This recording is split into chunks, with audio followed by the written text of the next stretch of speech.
وختي خورجان یو پوښتنه وکړه نو زه چې رالم خورجان لاړه د افغانیت ترجمه زه د افغانستان ریاست غواړم د افغانستان د ریاست افغانستان ورګه جنت ورګه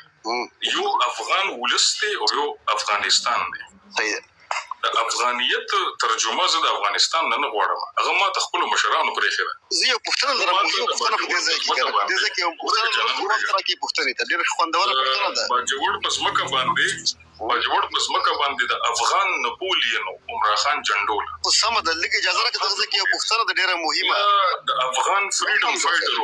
افغان فریډم فایټرو حاجي میرزا علي خان د وزیرستان په سیمه زه په خبر یم یا د افغان پولیټیشنو د افغان پیس میکرو د شلمې صدې هغه باچا خان کته اجازه راکړئ یو خبره کوم په دې ځای کې په دې سیمه باندې زما مشرانو ماته پرېښې سمه ده ډېره ښه خبره ده زه پوه شوم خبره ده راځه حمزه صاحب او مای ګډنس زه کلم چاته ژمن نه یم چې ماته به یو بل سړی راځي ماته به وایي چې د افغانیت ترجمه دا ده زما ریاست کړې ده زما قانون په 2004 کې راغلی او موږ ناستو موږ جی قانون لیکلی دی او موږ د افغانیت ترجمه وکړه اوس که ته په دې پوره نه ته افغان دی زه یې ولې ومنم زه یې نه منم زه تا نه یو سوال لرم پوښتنه لرم اسما یو د قسم وروکې که نه ګورئ مهمه خبره ده خبرې وکړم کې ونه کړم بربل صاحب دا خبره پوره کوم زه بیا غلی کېږم دومره اوږدې خبرې کوې حمزه لنډې غږېږه زه دوه خبرې کوم دوه خبر در سره تبادله کول غواړم په بابا ته دې الله دې هدایت درته وکړي حمزه غوږ ونیسه ګوره یو پوښتنه درته کوم ډېره عمیقه پوښتنه زه ته را ځواب کړې که نه موږ څنګه وګورو دومره اوس دې کې دویمه مسله ده هغه دویمه مسلې ته راځم موږ وخت راکړه که نه خیر ده دومره خبره مې واورېده خبره مې پوره واورېده د افغان دا و چې کله کوزه پښتونخوا خلک کوي که نه یا زه کوم یا بل ځوانان یې کوي موږ دا نه وایو چې موږ به لغمان ته ځو موږ دا نه وایو چې موږ به پکتیا ته ځو موږ دا نه وایو چې موږ به خوست ته ځو موږ دا نه وایو چې موږ به کابل ته ځو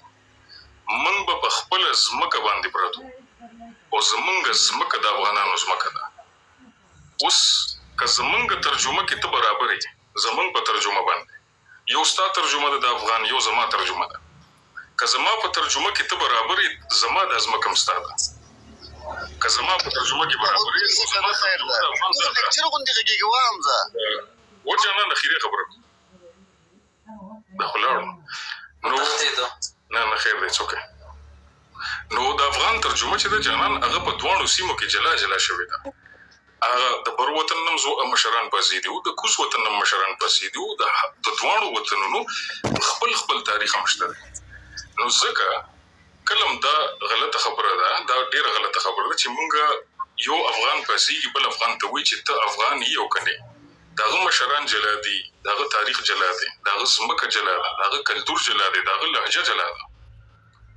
نو په دې بنیاد باندې مونږ خپله ترجمه لرو د افغانیت او مونږ د چا هم ترجمې ته محتاج نه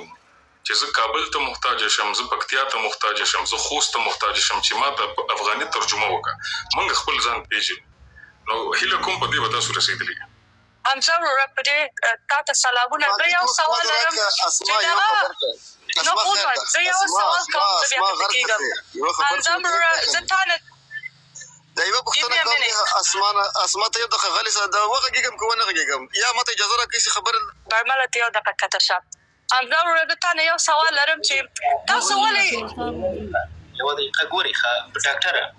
یو خو چې لایف جوړی که نه برمل دلته ناست په دې خاطر و چې دنه یو پوښتنه ولري په منځ کې کوشش وکړه چې پوښتنه وکړي خو هغه خپلې خبرې ټولې بشپړې کړلې برمل بیرته راپورته کړه چې هغه خپله پوښتنه وکړي اسما دلته نه جنګ ده نه دلته څوک په تیښته دي که چېرې پوښتنه لري بیا دلته به د پوښتنې وخت درکول سي بیا پوښتنه دې حمزه نه وکړه برمل راپورته کړه حمزه وروره زه یو سوال کوم زه درنه کته کېږم په ډېر احترام سره تاسو ولې د دغه کوزې پښتونخوا